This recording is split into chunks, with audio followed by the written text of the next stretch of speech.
So this one looks like it's going to be pretty interesting because it's got this rational function, so we're going to have to use the quotient rule, and then it's also, the rational function is substituted inside a square root function, so we'll need to use the chain rule as well.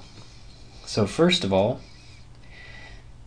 one thing that I do is, for this square root function, I just remember that the derivative is equal to 1 over 2 times that square root function. That saves some time. It comes from saying that y is equal to x to the 1/2, and then taking the derivative of that would be a 1/2 x to the negative 1/2, and then negative exponent means that that belongs in the denominator, and you get back to this.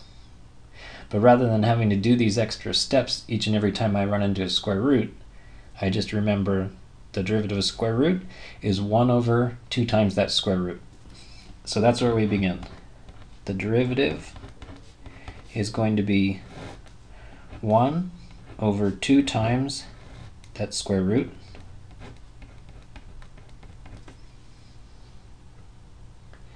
And then the chain rule says multiply that with the derivative of the inside function.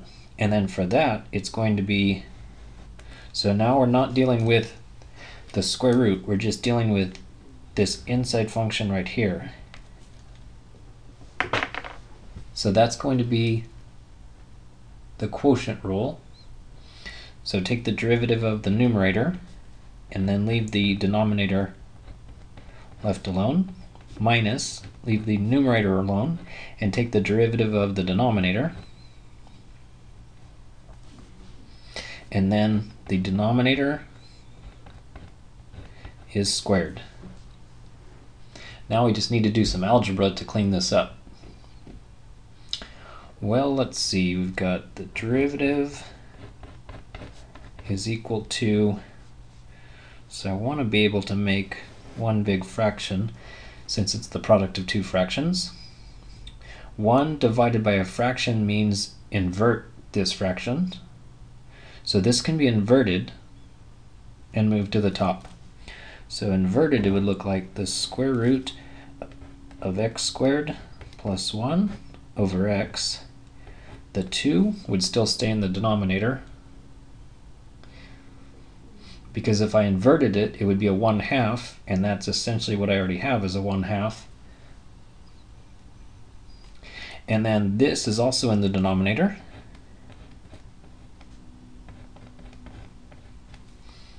And then finally, this is also in the numerator. So you've got an x squared minus 2x squared. So an x squared minus 2x squared is negative x squared. And then a positive 1.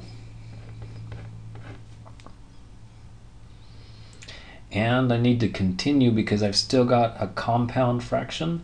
So I need to clear this part of the fraction, that little x that's inside the square root. So multiply the top and the bottom by the square root of x.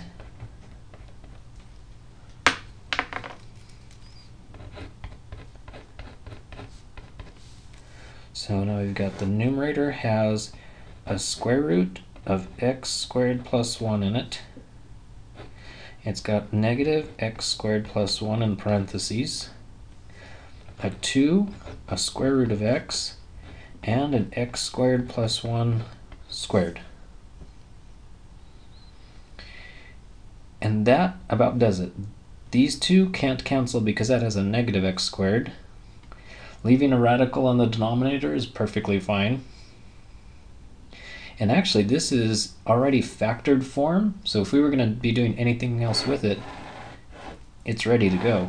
So for example, if someone said, where's the derivative undefined?